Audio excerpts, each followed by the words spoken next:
three types of observations and retrospections that a human being can do, which we call avalokam. There's a first one, which you call vihamalokan, which is as if a bird is observing something. When a bird is observing, it's flying from a high height, and it looks down, but it can't really see much from it. Because, for example, if you're flying on a plane and you're landing at London, you can say that you've seen London from the top, but can you say that you've really seen London? Can you really say that you've seen Big Ben, that you've seen Westminster Cathedral, or you've seen CMS? No, because you've only seen it from the top. So it's a very eagle-eye view of way of looking things, which is vihamalokam. The second way of observing things is mrugavalokam, which is in the way that a deer does it. When a deer is walking in a jungle, it always walks back and retraces its steps. But the reason why a deer does this is out of fear, because it's looking back as what's left behind if, in case anything's chasing after it. That's mrugavalokam.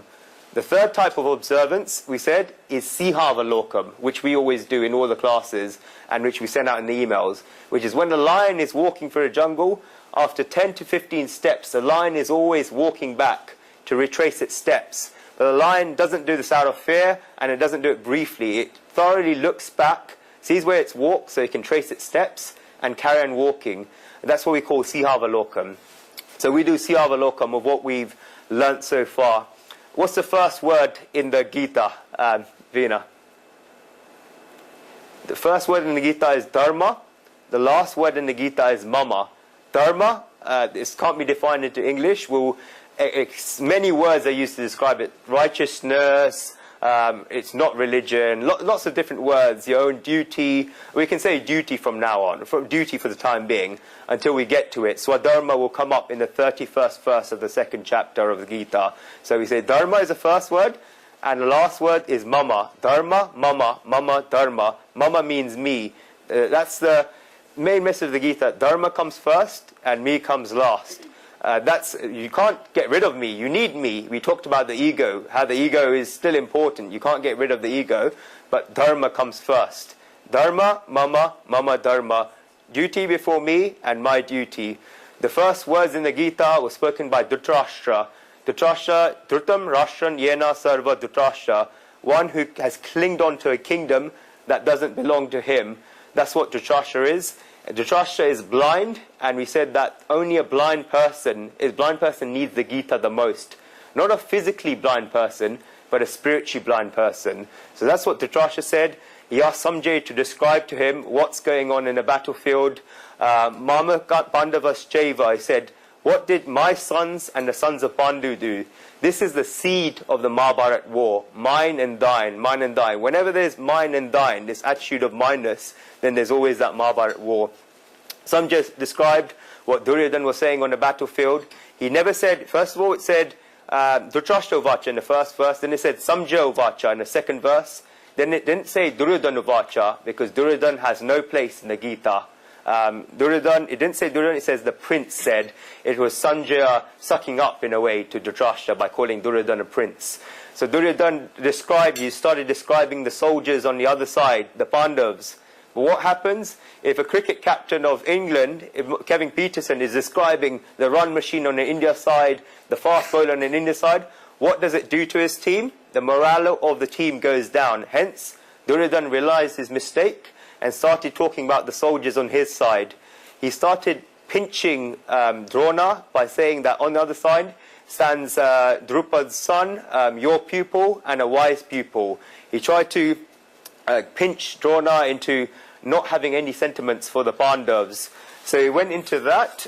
Then what happened is Duryodhana, after Duryodhana expressed his worry about the other side and how people need to look after Bhishma, because Duryodhana knew that as long as he has Bhishma in his army, Bhishma can choose whenever he dies. So he asked them to protect Bhishma. When Bhishma heard this, Bhishma he's described as a Kuru Vrud, the aged Kuru, but he's by age, it's not in age, it means advanced in knowledge, advanced in experience, and enhanced in enthusiasm. He described the difference between youth, infancy, old age, youth and old age. We described infancy as characterized by helplessness and dependency. We described old age as characterized by worry and disappointment, and a person in between the two is a youth. A youth always has that readiness, radiance, and capacity to get involved. But the problem is, youth are getting involved in the wrong things. But if youth get involved in the right things, then they can achieve whatever they want in life. The problem with ages 12 to 30 is that people can go for whatever star they want, but it's confusion. They don't know which star to go for. And that's what the Gita tries to cure. So we had that. And then the conches were blown. You see the differences in how the conches were blown. In the Kaurav side, the conch was blown by Bhishma first. Bhishma blew the first conch, then everyone else blew the conches. Whereas what happened? Bhishma was the commander of the Kaurav army. The commander of the Pandav army was Drushyaduma. But Drushyaduma was the 9th person to blow the conch on the Pandav army. If you look at the order in which the Pandav army conches were blown, there's no order at all. There's no discipline. Even the first 5 people to blow the conches, you have Sri Krishna. Sri Krishna blew the first conch, hence God gets put first. He represents God here. Then you have, after Sri Krishna, you had Arjun. Then you had Bhim. Then Yudhishthir, then Nakul and Sahadev. So even the Pandavas didn't even blow the conches in order. This looks like a complete random order, but it's not random. The dryness that is found in discipline is not found here. Because when you're going for a big, great purpose, it doesn't matter whose name comes first, because what's important is you achieving that task. And hence, there was no order in the way that the Pandavas blew their conch. He described whenever a wedding invitation is sent out, the older brother always complains if his name isn't mentioned first. And sometimes his name has to be mentioned twice. When a funeral obituary of someone is written in the newspaper, a person complains because his name's not printed. The person's done nothing their entire lives. He's just been born 2 years before everyone else, but he's complaining that his name didn't get printed. When this name gets away from the task, when that ego goes away, then that task can become successful. That ego and that name halts the task. So we described what happened there. The conches were blown. The conches blown by the Pandavas rent the hearts of Dhritarashtra's sons. This was it went through heaven, sky and earth, and it completely knocked the living daylights out of the Kauravas. This is the confidence the Pandavas had because they were acting for Sri Krishna. Then what happened? Arjun, in verse 20, Arjun took up his bow. A lot of people claim that Arjun is a coward, Arjun didn't want to go to war. This proves them wrong. Arjun was ready for battle. He was the best at what he did in the world, and he was ready. He took up his bow. So that's what happened after that. And then Arjun is a representative. When you look at any scripture in Sanskrit philosophy, each person, there's a story, each person is someone, but each of these people represents something. For example, in the Ramayana, you have Ram, he represents knowledge. You have Sita, she represents devotion. And you have Lakshman, who represents detachment. And those three are walking together in the forest. But what happens? Ravan, who represents covetousness, steals Sita, steals devotion. What happens to knowledge and action or detachment when devotion is gone? Ram and Lakshman broke down. He was a god, but he broke down to give that message that when devotion goes out of the way, when those feelings go out of the way, in Nazi Germany, they had knowledge, they had action, but they had no feelings. Hence, they massacred so many Jews. Those feelings are important. That's what Sita represents. In the same way, in the Gita, Arjun represents the universal soul, and Shri Krishna represents the universal soul. And what happened was, Arjun, in verse 21, ordered Shri Krishna. When the individual orders the universal soul, that's when the problems start arising. He ordered Achyuta. We described that Arjun's flag was that of a monkey, Kapidvaja. There are 10 things. Look at the beauty of the Sanskrit language. There are 10 things that are always moving, and they're described in the Sanskrit language as beginning with M. Things that are always moving. Alright, if you want to write this down, I'm going to say it quickly, okay?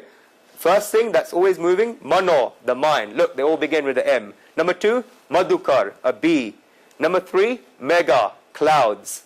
Number 4, Malini, a beautiful woman, always moving. Number 5, Matkuro, a bed bug, always moving. Number 6, is that 6? Yeah, is Marud, the wind, is always moving. 7, Ma, Lakshmi, wealth is always moving. Your bank account balance always never stays the same. You've always got expenses or income. Sometimes not income, sometimes only expenses, but most of you have income. Then you have Madda, pride. Then you have Markato, a monkey.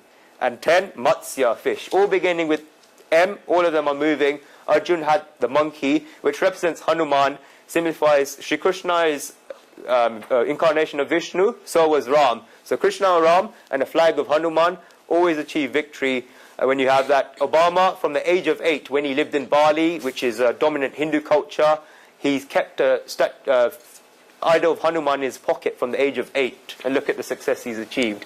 So that's a signification, but at the same time, the monkey represents always moving, that movement. So we got to Arjun addressed Shri Krishna as Achyuta, which means one who is firm. So you got the difference there, Kapidvaja and Achyuta, one that's always moving and one who is still. Okay, so this is what Arjun says to Shri Krishna. I explained the meaning of chanting the verses of the Gita, so I wanted you to chant them all very, very loudly. Okay, verse 22 we're on.